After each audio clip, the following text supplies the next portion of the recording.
Hi நண்பர்களே, நலம் 360 சேனலுக்கு உங்களை அன்போடு வரவேற்கிறேன். இன்றைக்கி நம்ம வீடியோவில் எதை பற்றி பேச போகிறோன்னா, நம்ம ஊரில் பழமையான ஒரு அற்புதமான கீரை பற்றி தான் பேச போகிறோம்.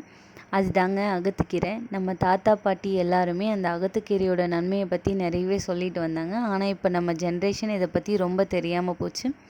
இன்றைக்கி அந்த பழமையான ரகசியத்தையும் ஆரோக்கிய நன்மைகளையும் நம்ம இந்த வீடியோவில் பேச போகிறோம். அதுக்கு முன்னாடி நலம் 360 சேனலில் சப்ஸ்கிரைப் பண்ணவங்க சப்ஸ்கிரைப் பண்ணிக்கோங்க. மறக்காமல் பெல் ஐக்கானை ப்ரெஸ் பண்ணிக்கோங்க. வாங்க வீடியோக்குள்ளே போகலாம். இந்த அகத்துக்கீரை பொதுவாக நம்ம வீட்டு பக்கத்தில் வளரக்கூடியது. இதோட இலை, பூ, காய் எல்லாமே உபயோகமாக வரும். பாரம்பரிய சித்தம், ஆயுர்வேதா மருத்துவத்தில் இந்த கீரை பெரிய இடம் பிடிச்சிருக்கு. மழை காலத்தில் குறிப்பாக கார்த்திகை மாதத்தில் இந்த கீரை சாப்பிட்றத ஒரு வழக்கமாக வச்சுருந்துருக்காங்க. பழமையான நம்பிக்கையில் ஒரு மாதம் அகத்துக்கீரை சாப்பிட்டா ஆண்டுக்கு முழுக்க நோய் வராதுன்னு சொல்லுவாங்க.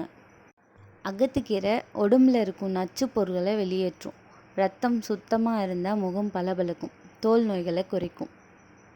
குறிப்பாக பிம்பிள், சிரங்கு, சொறி, பொடுகு மாதிரியான பிரச்சனைகள் சரியாக இந்த அகத்துக்கீரை உதவுது.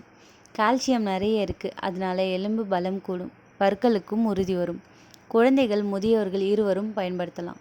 கண் பார்வை மேம்படும். வைட்டமின் ஏ நிறைய இருக்குது. கண் பார்வை தெளிவாக இருக்கும். இரவு பார்வை குறைவு, கண் உலர்வு மாதிரி பிரச்சனைகளை தடுக்கும். மலச்சிக்கல் மற்றும் செரிமான கோளாறுகளை தடுக்கும். நார்ச்சத்து அதிகமாக இருக்குது. மலச்சிக்கல் குணமாகும். குடல் சுத்தமாகும். வயிற்றுப்போக்கு, கேஸ், அஜீரணம் குறையும். பெண்களுக்கான நன்மைகள்: மாதவிடாய் நேரத்தில் ஏற்படும் வயிற்று வலி, சோர்வு குறையும். பிரசவத்திற்கு பிறகு உடல் சீக்கிரம் சீராக உதவும்.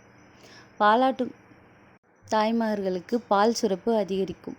வைட்டமின் சி நிறைய இருக்குது. ஜலதோஷம், காய்ச்சல், சளி, இருமல் குறையும். உடம்பு சீக்கிரம் நோயிலிருந்து மீள உதவும். கார்த்திகை மாதத்தில் அகத்திக்கீரை கூட்டு செய்வது நம்ம ஊர் பழக்கம். அதிகமாக சாப்பிடக்கூடாது. வாரத்துக்கு 2 தடவை போதும். சமைக்கும்போது பருப்பு, தேங்காய் சேர்த்து செய்யலாம். கசப்பு தன்மை குறையும். புது புது இலைகள் தான் சாப்பிடணும். பழைய இலைகள் கசப்பு அதிகமாக இருக்கும். சூப் மாதிரி சமைத்து குடித்தாலும் நல்லது. பூவும் சாப்பிடலாம். இந்த அகத்துக்கீரையோட பூவை அடை, வடை இதிலெல்லாம் சேர்த்தும் சாப்பிடலாம். கூட்டு மாதிரி செஞ்சும் சாப்பிடலாம். இதில் கவனிக்க வேண்டிய விஷயம் என்னென்னா, அதிகமாக சாப்பிட்டா வயிற்று வலி, வயிற்றுப்போக்கு வரலாம். குளிர், மூட்டு வலி அதிகமாக இருப்பவர்கள் அதிகமாக சாப்பிடக்கூடாது. கர்ப்பிணி பெண்கள் மருத்துவர் ஆலோசனைக்கு பிறகு சாப்பிடணும். அப்புறம் என்ன நண்பர்களே, நம்ம பாட்டி தாத்தா சொன்னது வீண் போகலை.